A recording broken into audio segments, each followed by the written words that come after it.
everyone and happy Monday po sa inyong lahat. And for today's video ay tara at samahan niyo po ako magluto nito ang ating napakasarap na pork adobong natural or pork adobo sa asin. So asin lang yung ating gagamitin at bawang. Lalagyan din natin guys ng suka at laurel, syempre adobo.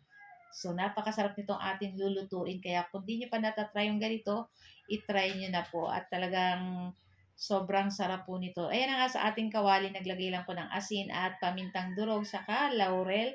Tapos, ilagay na po natin dyan itong liempo yung ating ginamit kasi kailangan natin ay medyo mataba-taba. Ayan.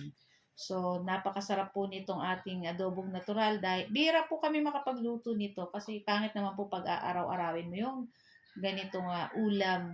Kasi nga, syempre, medyo mamantika yan. Gawa ng masarap yung mantika po niyan. Masarap i-ano sa kanin.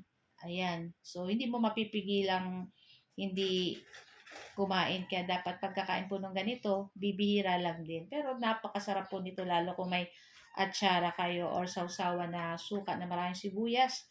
Ay nako, sobrang sarap nito guys. Kaya naman, dinamihan ko na rin yung luto nito guys.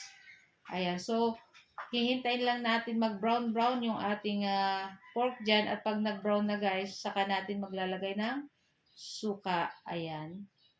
Tapos, makikita nyo medyo natotoasted na pa konti-konti. Ayan. Tapos, tinatakpan ko na lang guys kasi dahil tumatalsik na ang mantika nito. Ayan, kaya masakit din pag natalsikan ka ng mantika. Hintayin lang natin mag-golden brown yung ating mga pork dyan. So, syempre, maya-maya i-check natin. Tinatakpan ko lang kasi nga, yun, grabe ang talsik ng mantika nito guys. So, yan na nga at naglagay na tayo ng suka dahil nga nagba-brown-brown na rin. At yung ating bawang, last din natin ilalagay para pag kinain natin, medyo crunchy pa yung ating bawang. At pinipit ko lang yung bawang dyan guys, pero hindi ko na videoan yung paglagay natin. Kasi nga, ayan. So, okay na rin to. Tatakpan naman natin. At pagkatapos, kita nyo guys, ayan. Pag ganito na ang color ng ating pork, pwede na yan. Luto na to guys. Ayan. So, pwede na natin hanguin. At, syempre, excited na rin tayong kumain itong napakasarap na pork adobo na natural or pork adobo sa asin. So, guys, ayan.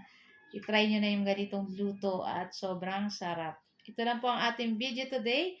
At sana po ay nag-enjoy kayo. Huwag niyo po sanang kalimutan mag-like at mag-comment at pa-share na rin po nitong ating video. At kung bago pa lang po kayo sa aming page, huwag niyo po sanang kalimutan mag-like at mag-follow para palagi po kayong updated sa aming mga bagong video na i-upload. So ano pang hinihintay nyo guys, samahan nyo na rin po kaming kumain ito. Sobrang sarap nito guys, nakikita nyo ba yan? Naku po! So guys, thank you for watching! Happy tummy everyone! Ciao! Bye!